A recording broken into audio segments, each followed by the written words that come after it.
Hi friends, welcome back to my channel Uma's life Tamil. நம்ம இன்னைக்கு super and easy and சிம்பிளான ஒரு ரெசிபி தான் பார்க்க போகிறோம்.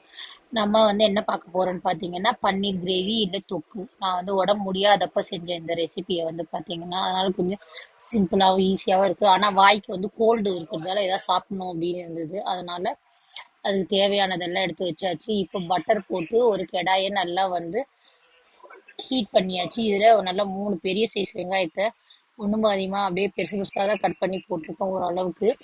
அப்புறம் உப்பு தேவையான அளவு போட்டு அதை நல்லா வதக்க போகிறோம். வதங்கினதுக்கப்புறம் பார்த்தீங்கன்னா அதுலேயே என்ன பண்ணுறோம், நம்ம அந்த புதினா கருவேப்பிலை கட் பண்ணி வச்சுருக்கிறது அதில் போட்டுட்டு பச்சை மிளகா அப்புறம் இஞ்சி பூண்டு பேஸ்ட்டு இது எல்லாத்தையுமே அதிலே நம்ம ஆட் பண்ண போகிறோம். ஆட் பண்ணி அந்த பச்சை வாசனை போகிற வரைக்கும் அதை கொஞ்சம் நேரம் மூடி வச்சு வதக்க போகிறோம். இப்போ அதோட பச்சை வாசனை போனதுக்கப்புறம் என்ன பண்ண போகிறோம்னா நல்லா அதை வதக்குறோம். வதக்கிட்டு பார்த்தீங்கன்னா நம்ம கட் பண்ணி வச்சுருக்க தக்காளி 2 பெரிய சைஸ் தக்காளி இப்போ அதில் போட்டு ஆட் பண்ணிவிட்டு நல்லா அதையும் வதக்க போகிறோம். அந்த தக்காளி வதங்கிறதுக்கு சும்மா ஒரு 1/4 கிளாஸ் அளவு தண்ணி ஊற்றி அதை மூடி வைக்க போகிறோம். அப்போ கொஞ்சம் தக்காளி நல்லா ஸ்மாஷியாக ஆகும்.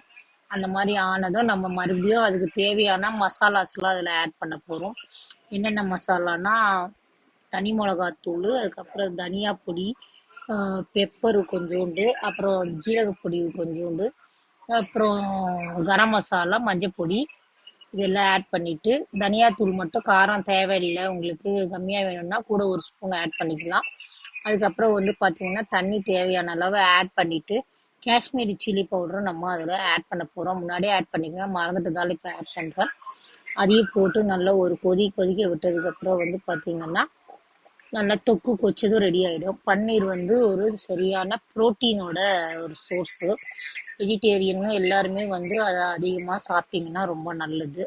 அலர்ஜி இருக்கிறவங்க மில்க் ப்ராடக்ட்ஸ் இருக்குது, அதை அவாய்ட் பண்ணிவிடுங்க. மற்றபடி பார்த்தீங்கன்னா இது ஒரு டேஸ்ட் சூப்பர் அண்ட் ஹெல்த்தியான ரெசிபி.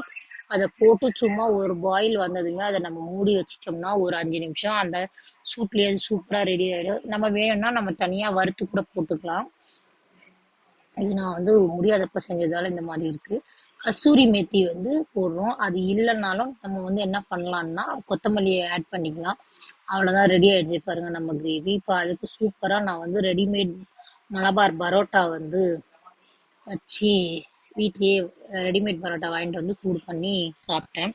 ஆக்சுவலி கோல்டு பிடிச்சிருந்தா ஏதாவது சாப்பிடணும் போல் இருக்கும் இல்லையா, அந்த மாதிரி இருக்கும்போதுன்றதால இதை வாங்கிட்டு வீட்லேயே ஓரளவுக்கு எப்படி ஹெல்த்தியாக சாப்பிட முடியுமோ அந்த மாதிரி சாப்பிட்டோம் நாங்கள். சப்பாத்தி கூட நல்லாயிருக்கும், இட்லி தோசைக்குமே நல்லாயிருக்கும். இதை ட்ரை பண்ணி பார்த்து உங்களுக்கு பிடிச்சிருந்தா சொல்லுங்கள். அப்புறம் உங்கள் ஃப்ரெண்ட்ஸ் அண்ட் ஃபேமிலிக்கு ஷேர் பண்ணுங்கள். நம்ம சேனலை மறக்காமல் சப்ஸ்கிரைப் பண்ணிவிடுங்க. தேங்க்ஸ் ஃபார் வாட்சிங். இன்னொரு சூப்பரான வீடியோவில் பார்க்கலாம்.